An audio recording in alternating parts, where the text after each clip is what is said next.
Quickly, हीरताब किशोर श्रीवास्तव कह रहे हैं भारत को धमकी क्यों?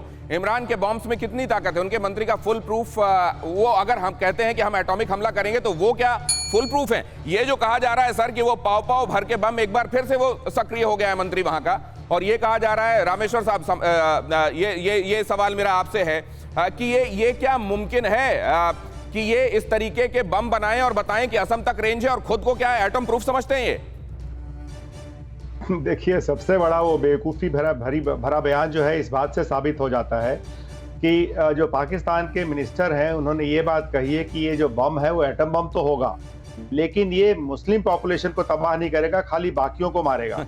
अब आज तक कोई भी ऐसी टेक्नोलॉजी नहीं बनी है जिसमें कि कहीं अगर ये बम फटेगा तो वो सिर्फ मुस्लिम्स को रिकॉग्नाइज करके उनको छोड़ देगा और बाकियों को मारेगा। इसी बयान से ये पता चल जाता है कि उनकी जो ये बयान है वो कितना झूठ से भरा हुआ है और कितना इग्नोरेंट है। असल में वो कुछ दिनों में लतीफा सुनाने के लिए आते हैं और उनके पोर्टफोलियो को अब लतीफा मंत्रालय का नाम दे दिया जाना चाहिए। हम अगला सवाल ले लें, 10-15 सेकंड में इसका जवाब भी हम ले लेंगे। गोपाल जी कहते हैं जिस तरीके से चीन अपने चक्रव्यूह से नेपाल और पाकिस्तान के रास्ते तैयार कर रहा है, क्या भारत सक्षम है तीनों मोर्चों पर एक साथ लोहा लेने के लिए? कुलकर्णी साहब।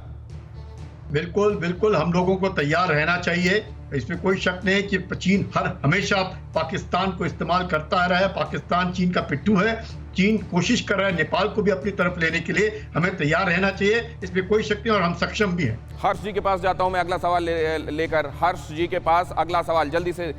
विवेक पांडे कहते हैं फिंगर 4 में चीनी सैनिक मौजूद हैं, भारत को वहां शक्ति प्रदर्शन करके इस पोस्ट को लेने की लिमिटेड कोशिश करनी चाहिए। मतलब वो कह रहे हैं कि लिमिटेड एक तरीके से जोर आजमाइश का अब टाइम आ गया है। इस लिटमस टेस्ट से हमें भविष्य में होने वाली घटनाओं की समझ पैदा होगी और चीन को उसकी औकात भी पता चलेगी। हर्ष साहब, क्या ये ठीक सुझाव है? ये पहले बातचीत अगर नहीं होगी, इसके आगे ही ये सोचना चाहिए। अगर बातचीत से मामला हल हो गया तो बहुत अच्छी बात है, अगर नहीं हुआ तो कोई ना कोई एक्शन सरकार लेगी और रुकेगी नहीं, इसमें कोई शक नहीं। अभी भी बातचीत की, हालांकि WMCC में हम देख रहे हैं कि लगातार कुछ निकल आए, इसकी कोशिशें चल रही हैं, हो नहीं रहा, लेकिन अब भी बातचीत ही बड़ा विकल्प और कारगर विकल्प समझा जा रहा है। योगी कह रहे हैं कि शेर का शोर ड्रैगन के कानों तक कब पहुंचेगा, कब चीन की सेना पीछे हटेगी। सर, ये जो लॉन्ग हॉल की बात की जा रही है, क्या अगर सर्दियां भी झेल ले गई दोनों देशों की सेनाएं, तब तो जैनी साहब फिर उसके बाद तो आगे एक और भी लंबा वक्त लगेगा? क्या इसको हम लोग कैंपेनिंग सीजन बोलते हैं अपने आर्मी लैंग्वेज में, कि जब ये सर्दियां खत्म हो जाएंगी तो नया कैंपेनिंग सीजन शुरू हो जाएगा और फिर वो लॉन्ग हॉल जो है वो लॉन्गर हॉल हो जाएगा। आपने देखा था कि डोकलाम में 73 डेज है, ये 173 क्या 730 डेज भी। सर, इसमें नीरज साहब से एक क्विक कमेंट और ले लेता हूं। नीरज साहब, क्या मतलब फिर बातचीत WMCC में हम देख रहे हैं कि कहीं कोई ये एक डेडलॉक सा बना हुआ है, कुछ निकलते देख रहे हैं आप? नहीं, मुझे तो कुछ इसमें निकलता हुआ नजर नहीं आ रहा है। तो मेरा ख्याल है कि जो बाकी बचे हुए जो भारतीय जो टेरिटरी हमें लेना है वो चीन ऐसे बातचीत से नहीं देगा।